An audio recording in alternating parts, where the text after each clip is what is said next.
समाजातल्या भेदाभेदांमुळे, समाजातल्या विषमतेमुळे समाजामध्ये एक प्रकारची वेगळी व्यवस्था निर्माण झालेली आपल्याला पाहायला मिळते।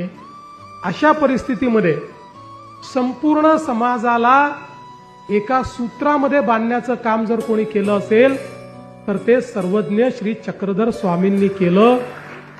आणि जो समाज जातीमध्ये, पंथामध्ये, भाषेमध्ये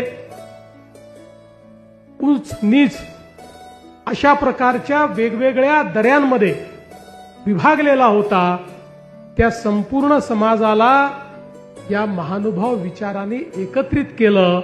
कोणी कोणाची जात विचारली नाही, कोणी कोणाची भाषा विचारली नाही, कोणी कोणाचा पंथ विचारला नाही, तर सगळ्यांना एक सन्मार्ग देण्याचं काम या ठिकाणी सर्वज्ञ चक्रधर स्वामींनी केलं।